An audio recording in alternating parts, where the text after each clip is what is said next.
Aldwin, lumaban ka. Hindi pwedeng ganito. 2 araw ka nang hindi kumakain. 2 araw ka nang nakakulong dito sa kwarto. Hindi pwedeng ganito. Hindi pwedeng ganito tayo.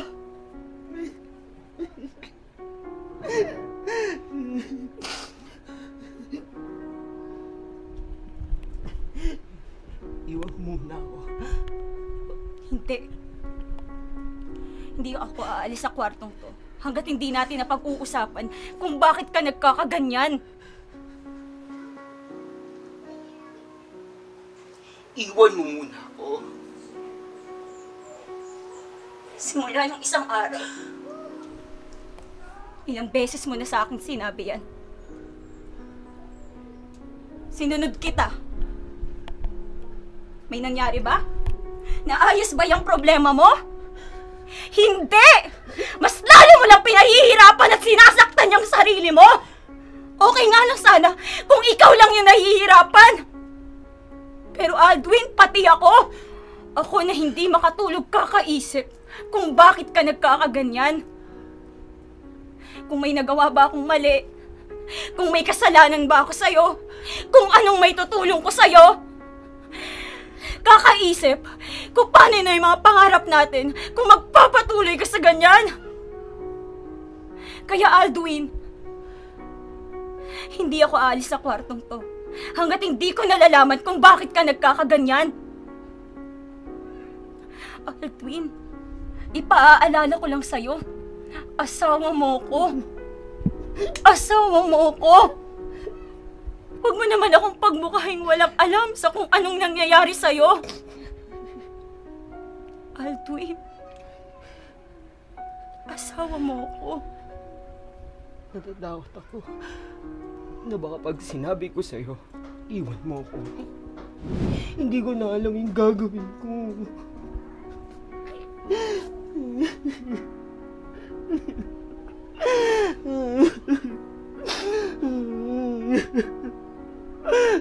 Gulo-gulo na ako. Then tell me. Makikinig ako. At kahit ano man malaman ko, hindi kita iiwan. Kahit wala na akong trabaho, kahit na-withdraw na lahat ng savings natin sa bangko, at anytime pwede na tayong palayasin sa bahay na to! Ano? Paano nangyari lahat ng to?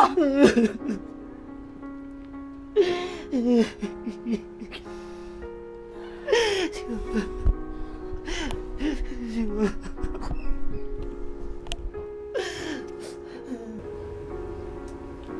2 months ago,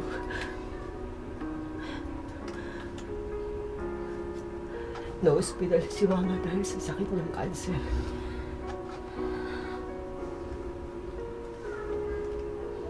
Ako yung lahat ng gumastos. Walang natulong yung mga kapatid ko at mga kapatid niya sa gastusin. Ako yung lahat ng gumastos.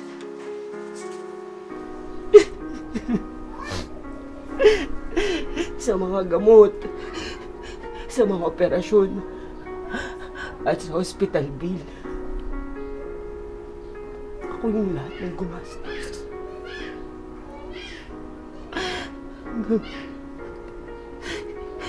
Si Mama.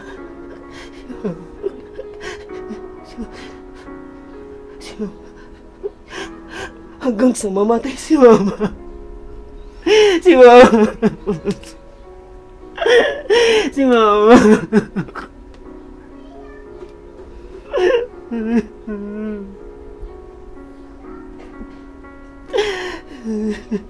Ako yung lahat ng gumastos. Ang kapal ng mukha nila, di ba? Alam ko na hindi naging mabuting magulang sa amin si Mama. Pero hindi yung dahilan para pabayaan na lang namin siya. Wala silang puso. Pero bakit di mo sa akin pinaalam? Bakit kailangan humantong sa ganito? Alam ko naman na hindi ka papayag. Hindi naging maganda yung pakikitungo sa'yo ni Mama simula pa lang.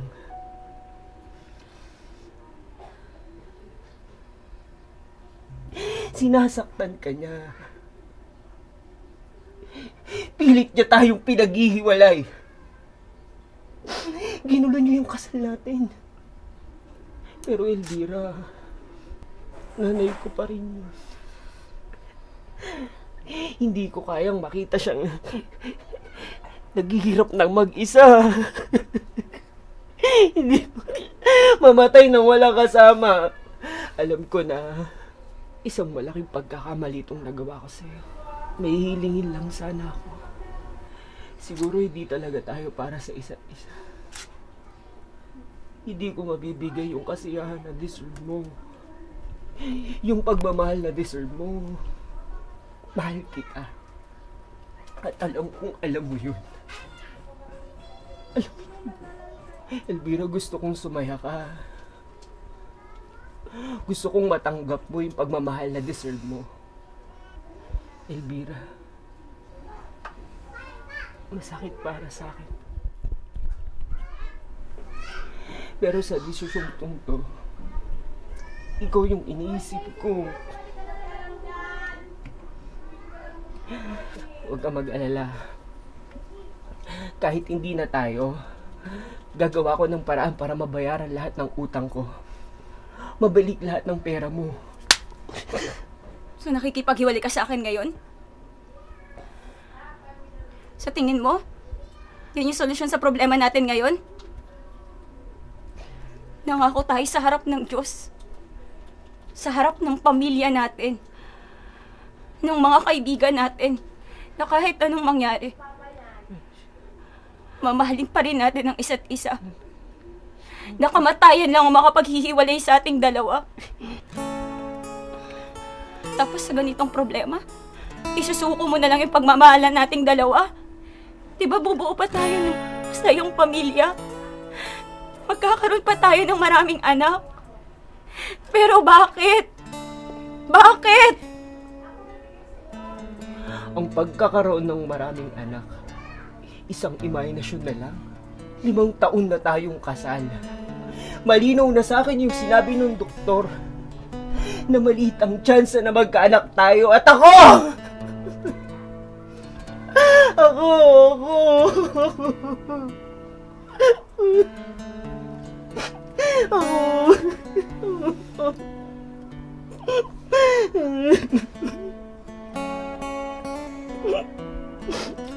Ako yung may kasalanan kung bakit di kita mabibigyan ng anak. Kung bakit di tayo magkakaanak. Kahit hindi tayo magkaanak,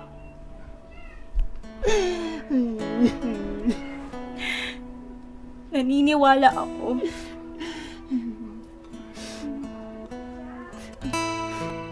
You are the best dad in the world. Kahit hindi mo ako mabigyan ng anak. Mahalin pa rin kita. Hindi kita iiwan. Kaya Alvin, lumabang ka. Tulungan mo ang sarili mo. Kilala kita. Hindi ka basta-basta sumusuko. Gumagawa ka lagi ng paraan. Aldwin, alam ko na hindi pa rin nawawala yung pagmamahal natin sa isa't isa. Diyan sa puso mo.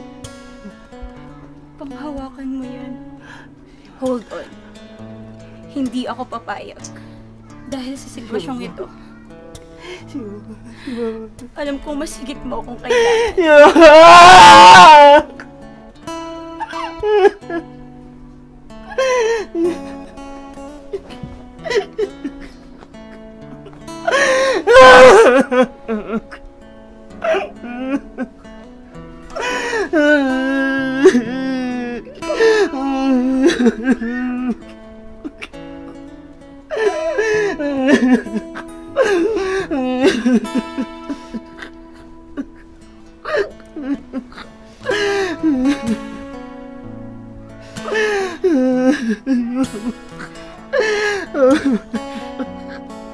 na mahal kita kahit anong mangyari. Asawa mo ako at bilang asawa mo, hindi kita iiwan at walang pagsubok ang makipaghihiwalay sa akin. Alvin, sa huling pagkakataon, lumaban ka.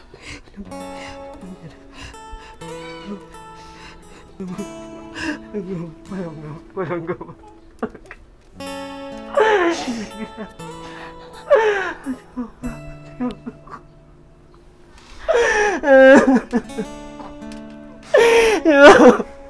Di ba?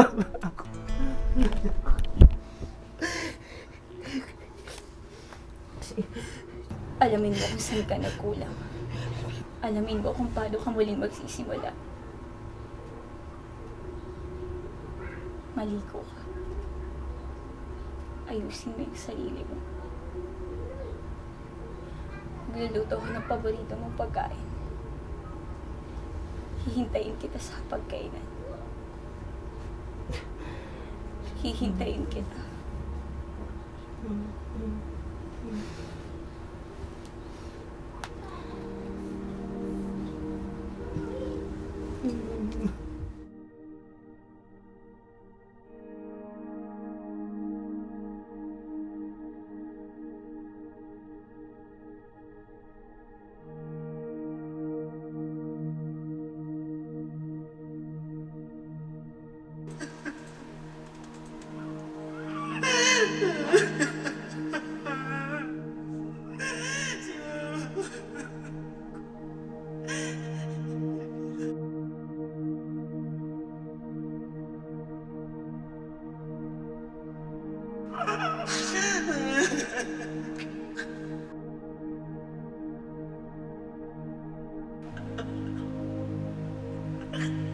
Wala kami pera.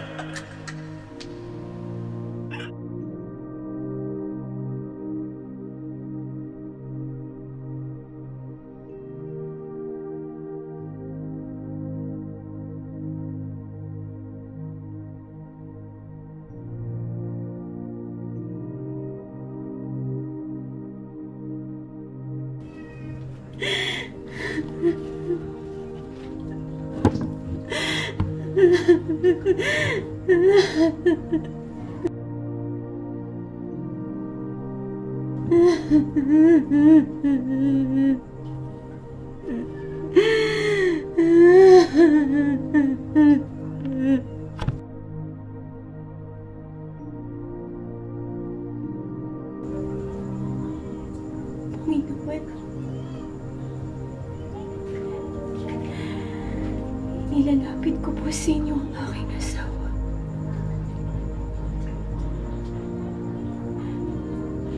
Ngayon, na nasa dilim po siya ng kanyang buhay, ikaw po sanang maging liwanag niya. Ngayon na nawawalan po siya ng pag-asa, sana muli po siya makatagpo ng pag-asa mula sa inyo. Ngayon, na nawawalan siya ng pagmamahal sa kanyang sarili. Yakapin po siya ng mahigpit at muling makaramdam ng pagmamahal.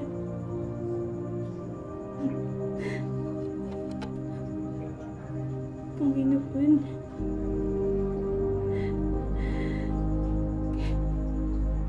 ikaw lang. Alam kong ikaw lang po ang makakatulong sa amin sa ganitong sitwasyon. Huwag mo po sanang pabayaan ang aking asawa. Maawa po kayo.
Sinubok ng panahon ang pagmamahalan nating dalawa. Sinong mag-aakalang tayo pa rin hanggang ngayon ang magkasama.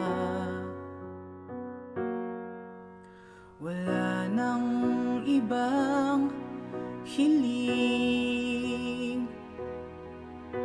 kundi ikaw ang makapiling. Pagising sa umaga, ikaw agad ang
Pwede pang bumalik. Alam ko na lagi kang naghihintay para sa mga anak mong tumalikod sa'yo, sa mga anak mong lumayo. Salamat dahil binago mo muli ako mula sa mapagreklamong puso na ngayon ay may pusong makinig sa nais ipakita mo sa akin. Dumating ako sa buhay na nakapokus na lang sa problema na halos hindi ko nakita yung binibigay mo. Yung grasya na nagmumula sa'yo. Salamat, Panginoon, sa pagtulong mo sa akin na makita ka, makita ang iyong paraan, makita ang iyong direksyon. Tunay nga, without you, I am nothing. Salamat, Panginoon. Salamat.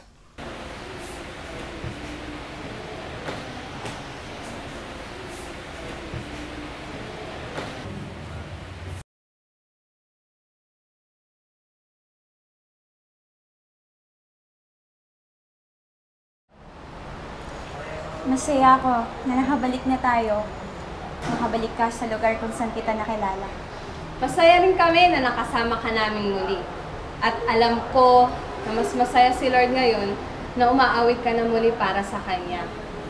Sabi nga ni Dr. Peter Tanchi, we always have a choice in our life. We can walk by our sight, by our feelings, or we can walk by faith. If you walk by faith, the result is amazing joy and amazing peace. And if you don't have God-centered perspective, it will lead you to depression and unhappiness. You know why? Because God's way is the best way. Life is a choice. You can choose to follow God or not to follow God.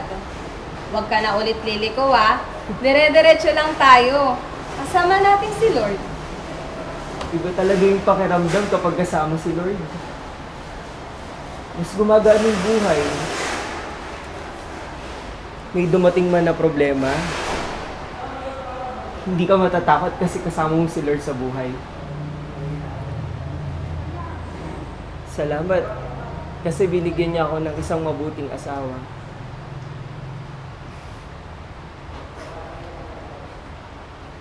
Salamat kasi hindi mo ako sinukuan.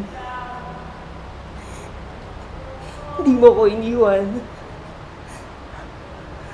Dahil sa'yo, araw-araw kong naaalala ang pagmamahal ng Diyos. I love you. Totoo pala talaga, no? Walang imposible kay Lord. Basta magtiwala ka lang sa Kanya. Daddy Alvin.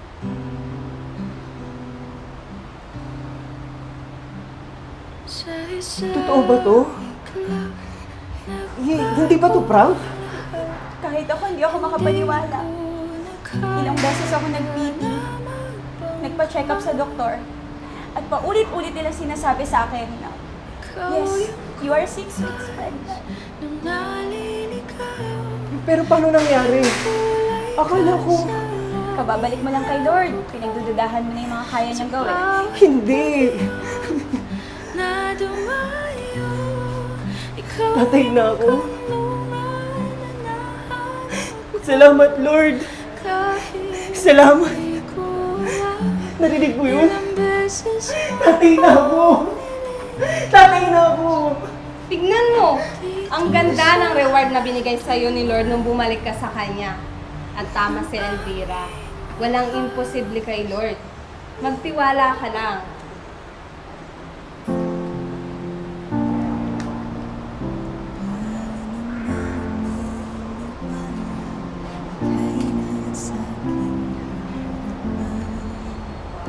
Baby, si daddy mo to.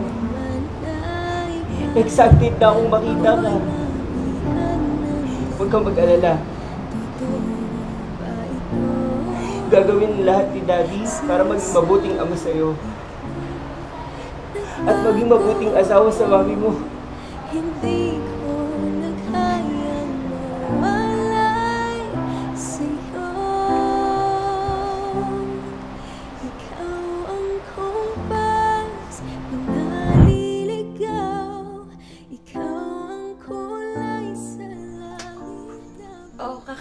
tayo. Tawagin mo na yung anak mo. Christoph, anak, halika na dito at kakain na tayo.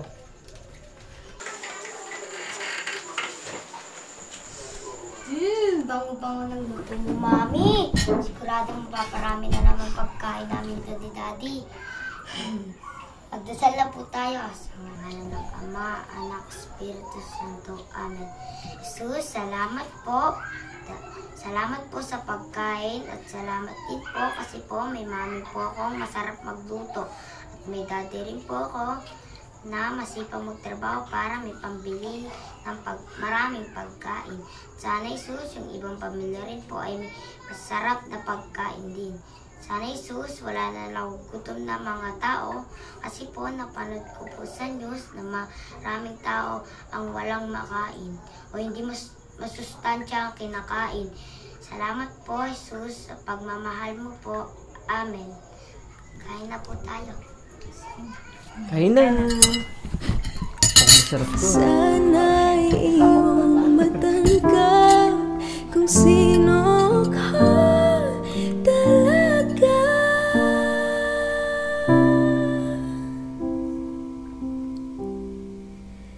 Ikaw yung kumpas nung naliligaw, naging kulay ka sa langit na pugaw.